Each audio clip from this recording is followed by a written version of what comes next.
If you don't want to hear just a whole bunch of me talking, scroll forward about 16 minutes, 17 minutes, 16 minutes and 50 seconds or something like that, because I do a little bit of whining in the first part of this video.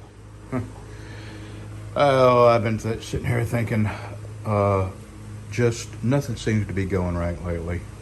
Nothing.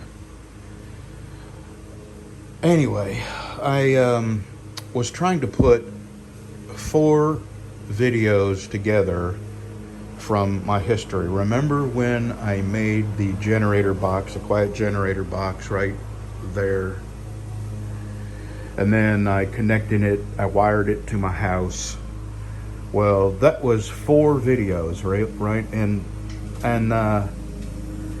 I did a quiet generator video many years ago. That was not a good video, and didn't work as well as I had hoped. And just anyway, I ended up uploading it, thinking, what the heck, a few hundred people would see it. 2.2 million views later, it is still one of the worst videos I've ever done, and I only leave it there because it's the video that makes me the most money out of my entire 2,300 videos. So, I feel bad about it, but who doesn't need money? And it's also the one I get the most awful comments about. So, this quiet generator box absolutely worked. It worked perfectly, actually far better than I thought it was going to work. And I ran the generator on 2 separate occasions for several hours because I lost electricity. And it was very quiet. It didn't overheat. It worked just like I had hoped it would. And the problem is, I did these videos over the course of, a few weeks, actually. Maybe closer to a month and a half. So I uploaded them as I completed them. And I ended up having 4 separate videos. And I thought, well, this will really take over that generator video that I did years ago and end up being, one of my better videos. So I made sure that I, keep my chatter to a minimum and showed all the steps. And turns out it's not. People are not looking at that video much. I mean, between the 4 videos, I've got about, I don't know, maybe not even, I wouldn't even think 20,000, maybe 15,000 views. And what I did was, in each video, like in part 1, I left a link to part 2, and part 2, I left a link to part 1 and 3, so on, so on. And it's just not working. So a friend of mine helped me download some software where I could pull these videos off YouTube, because that's the only place I have them. I don't save my videos, I just don't. And he helped me pull them off of YouTube and combine them, and then upload one long, it was like 1 minute and 1 hour and 28 minutes is what it was. And turns out that it did not put the 4 videos together. I was thinking it was my internet connection, and it's not. It's got to be my computer. I bought this computer, it was refurbed, and it has not worked right since the day I bought it. And it was the cheapest one, and I just bought the computer. I didn't buy a monitor or a keyboard or speakers, nothing like that, because I didn't want to spend a whole lot of money on it, because I don't do a lot on it. I do 90% of my interneting and editing and uploading on my phone, as you're looking through it. So anyway, it's my computer, and might have been the software, I don't know for sure. So I had to do all this all over again, and it was in pretty much an all day, and it wasn't just my time, it was my friend's time too. So his day was wasted helping me with a computer that doesn't work on software that may or may not have been, because it was a trial version, and they really don't want you to do anything significant on the trial version. Hello, baby, I'll pick you up in a minute, okay? So that was one thing, and I am back in my shop. There's a few other things that are going wrong. I'll tell you the funny story. Our internet connection comes and goes constantly. Here's the symptoms. Whenever the wind blows hard, we lose our internet connection. And every drop of rain, the second it starts raining, we lose our internet connection. So, finally, after a couple of months of dealing with this, and the reason we put it off a couple of months, because it is a freaking nightmare dealing with the complete idiots at Comcast. So I sit down and I work my way through the freaking phone menu. Takes about 20 minutes. I sit on hold. Finally, I get a human, and they want me to go in the house and start troubleshooting my equipment. And I said, listen to what I'm telling you. When the wind blows or it rains, I lose connection. There's no wind or rain inside my house. And so they say, well, we'll have to restart from our end. Okay, we'll do whatever. So they put you on hold, and then they come back and tell you, I mean, you have to go through this process before they will get someone to come out to your house and fix the son of a... So they do the restart, right? And then they just hang up. They freaking hang up. After sitting online, after dealing with that for 45 minutes, they hang up. And, well, actually, they don't hang up. They tell you that they'll call you back after the restart process, okay? Should be like 3 or 4 minutes after the restart is done. 20 minutes go by, nobody calls us, of course. So we call again. Have to go through the entire process again. And the same thing. Well, we'll do a restart. Hold on. Don't do a restart. We just went through it. Well, we can't proceed unless we troubleshoot. Okay. So you understand that I only lose internet when the wind blows or when we have a downpour, right? And you're restarting equipment inside my house. Do you not see there's no connection between wind and rain and inside equipment? And you can't, and they have a thing they have to follow. So they restart again. And again, no phone call, they hang up, call back if you continue to have problems. Well, of course we're continuing to have problems. You restarted my indoor equipment and the problem isn't indoors. And the third time, I finally get a human. And this human is in the Philippines. And I cannot, well, actually, my wife had the phone by then because I had it up to here with talking to idiots who couldn't understand that my internet stops when a wind blows. And it's not inside equipment. And they're desperately trying to say, well, it's got to be inside. You know, I'm showing our line is showing a good connection. And I'm saying, it's not windy.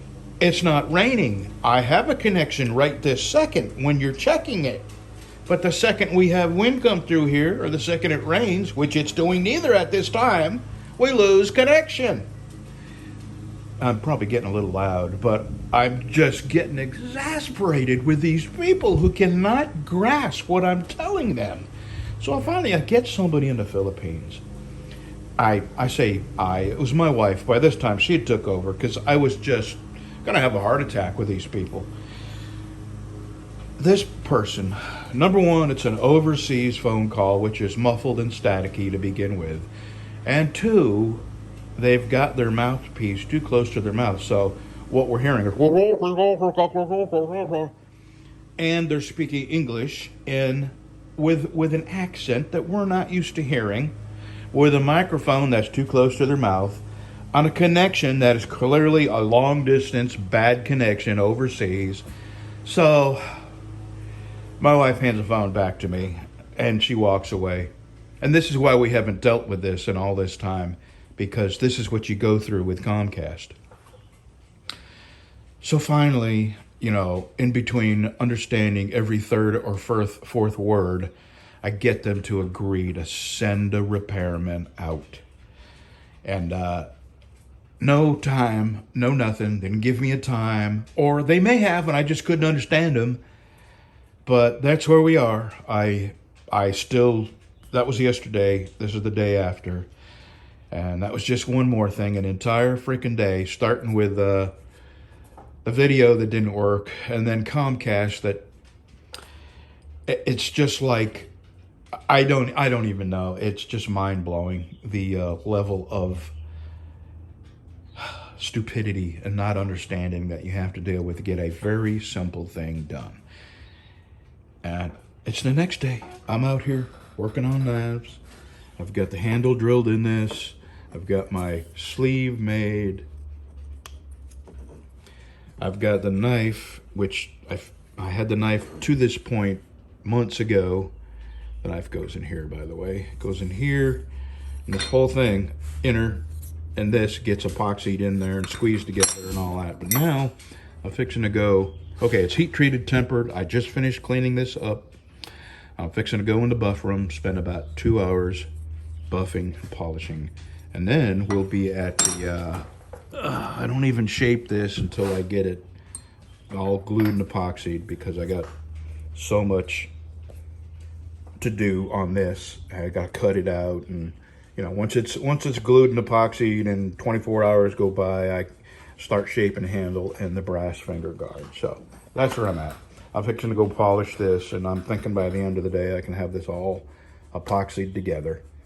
And who knows what tomorrow is going to be.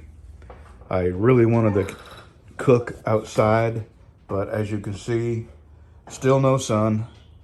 I have the Haynes solar cooker that I want to try, but we have not had sun since I've gotten it. We have had, intermittent sun, cloudy days. Like today, it's supposed to be partially sunny, and so far we haven't seen the sun. So anyway, all right, let me go buff this out. Here's a little funny update. I'm kind of over my mad, right? So I went ahead and called Xfinity, and I got a hold of scheduling, right? And I found out that I do not have an appointment scheduled. So I Googled how to get a human representative at Comcast. It's Xfinity, but it's Comcast is the original name. They call it Xfinity now. So there is no way. Everybody had their little tricks, like press hashtag or the pound sign and then press 333 and blah, blah, blah. I tried them all. So what I did was, the final straw was end my service. I didn't actually end my service, but that was the prompt, when they ask you, do you want internet? So one more time I went through what I went through yesterday, trying to get a human.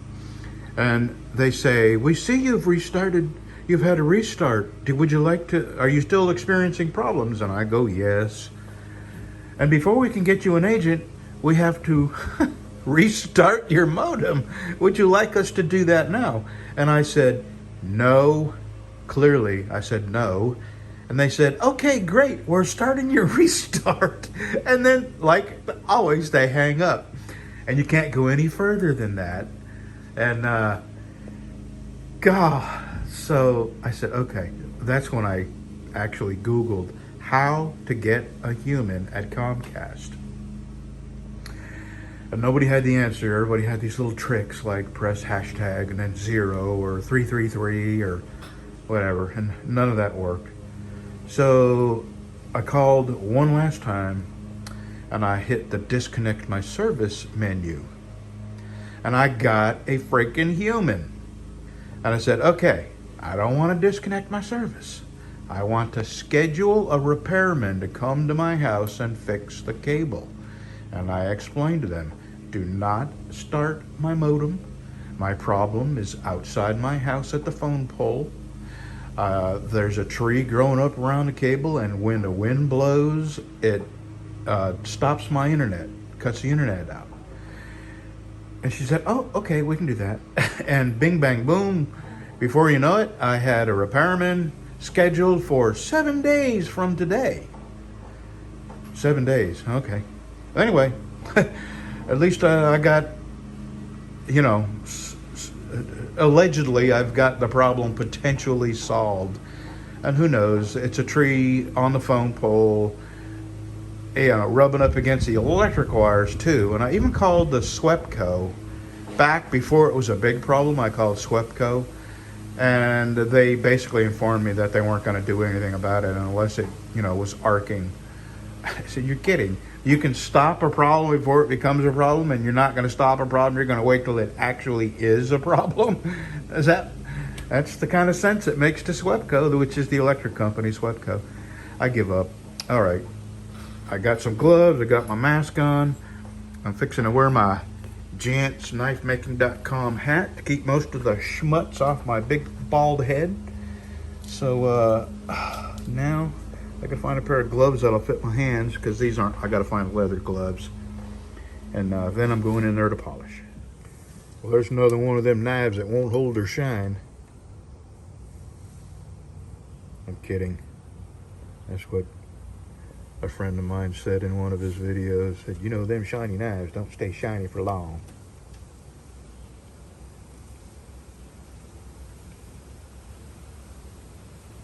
All right.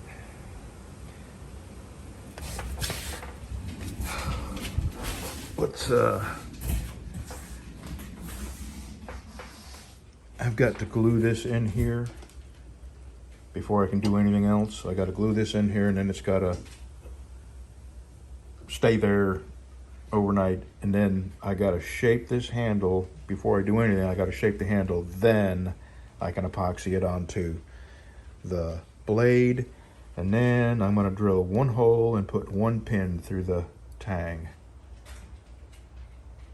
All right, let me do that. All right, that's all I can do today. I got that in just to hold them two legs up against the inside of that hole. Tomorrow I will shape that handle and shape the brass finger guard, and we'll make a little progress tomorrow. I think, let's see, I gotta see what time it is. It's probably getting close to noon. I may start on another one here. This is the longer of the two. See, I've only got, what, 2 or 3? Yeah, two more of the shorter ones. This is the original. It's the BC Special blade, basically with a hidden tang. And I've made a longer one just because I think it looks nicer with a hilt. And this one, I'm gonna do a little scroll work on the spine. So I may go ahead and get my bevels ground on it. All right, this is called a file guide. And what it does is you can level the shoulders. This is where the finger guard would slide over and fit on these shoulders. And this is how you get them both square with each other. You have this file guide. I put it on here, and then I take my little square up there and I square the file guide to the blade. So when these shoulders are exactly equal to each other, when you lower the blade, the finger guard down on there, it's square to the blade. There's a million little steps. Okay, I've done this, and that's what that looks like. Now I'm going to, these are all rough edges around the outside. I'm going to put this on my big 6 by, what is it? 36? No, 6 by 48. This one, this big one here. And I've got to square up all the outside edges. And then and only then I can put my bevel. That would be the next thing. Square up all these outside edges. And then grind my bevel, because if I ruin the bevel, it doesn't make sense to put all that fancy scroll work on here first and then ruin the bevel. So the bevel is the next thing that I can possibly screw up. So I'm going to do that next. Okay. I got it squared. I got the shoulders here squared. I've got all the outside edges squared. Now I'm going to put some Dykem on this and then scribe my bevel lines. And I'm not sure I'm going to get this today. I may not. I'm not going to rush it. I may go out there and try and do something with my spalted hackberry. It's been there a long time and I've done nothing with it. And I'm going to go out there and see if it's even usable, savable. I might have left it too long. It might be punky and rotted. I don't know. I'll know. I'm going to go ahead and get the Dykem on this and then go look at that wood. Okay.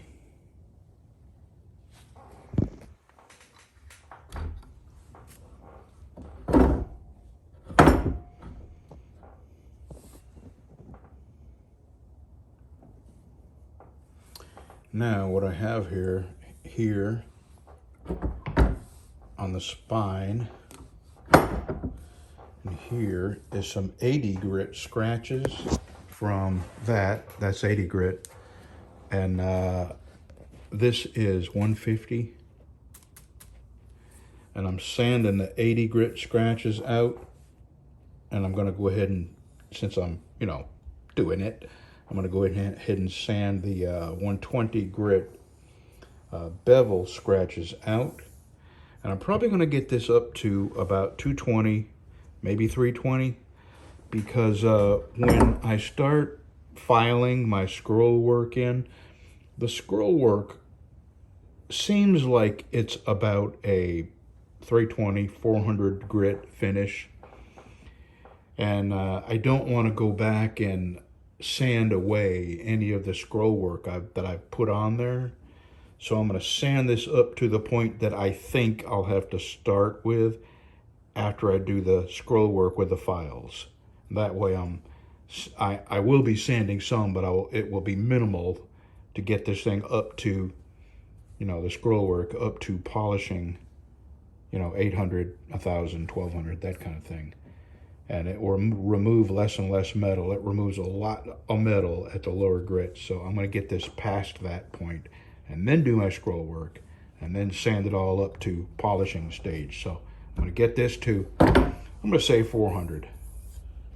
And it is the end of the day. I'm going to probably sand a little bit more. And when I see my wife go home, I'll go home. She's out working in the yard, and I don't want to go home and be by myself. So when I see her head to the house, I'll head to the house.